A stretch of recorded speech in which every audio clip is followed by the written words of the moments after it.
significance of the finding, the discovery of microRNAs with regard to improving human health. Well, I mean, the most straightforward thing to say is the deeper we understand living systems, the better equipped we are to figure out what's wrong when these systems go awry in the context of disease. Yes. So thank you. So lately, I was quite astonished, actually, to realize an aspect of this issue of relevance when we attended a meeting in Copenhagen of the, it's an Argonaute meeting. So it's all about these Argonaute proteins that Craig discovered were the key partners of small RNAs, including microRNAs.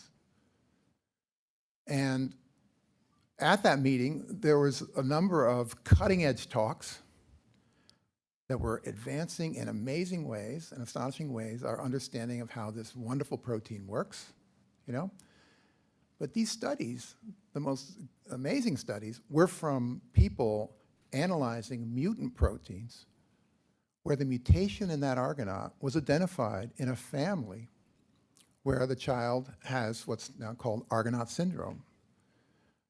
So these are families where the individual, the youngster, shows developmental delays of various kinds. Sometimes, complex developmental delays. It can vary a lot from patient to patient, and in every case, that patient, the child, has a spontaneous mutation in the gene for one of their Argonautes, the MicroRNA Argonautes.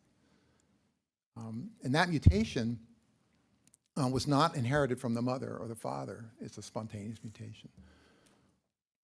And it turns out these mutations are in amino acids of Argonaute that are conserved in C. elegans.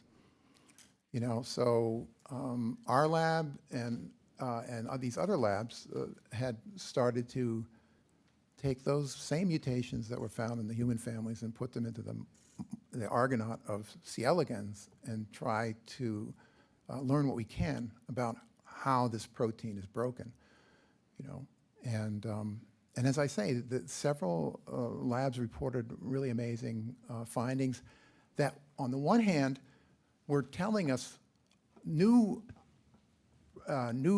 us new insight into how this amazing protein, Argonaute, works.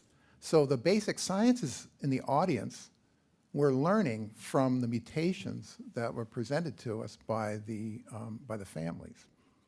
And several families were there at the meeting, and several of the children were there, and we got to meet them. And for me, this was an amazing experience because I was, for the first time, trying to process this idea that we basic scientists are learning from these patients, right? And then there was really interesting discussions at the meeting, of course, about how we basic scientists could end up somehow helping these families, if not now, in the future. And so there was talk about potential therapeutics, but the discussions were actually collaborative discussions between the patients' families and the scientists in the room, So it was I think that, I guess it's a long-winded way of saying that the significance of this kind of work to human health, to me, is probably, it's unexpected. Of course, there's companies out there, obviously, who are using small RNAs as therapeutics, and there's a big thrust here, and amongst those small RNAs are microRNAs. So it's a very active area of therapeutic development in industry and in academia. But I wanted to tell you that story because it was so personal and so interesting for me. And it actually, then you start to think about how can I shape my research in a way that I can continue to, uncover fundamental things if I can, but also to try to think and along this other angle at the same time.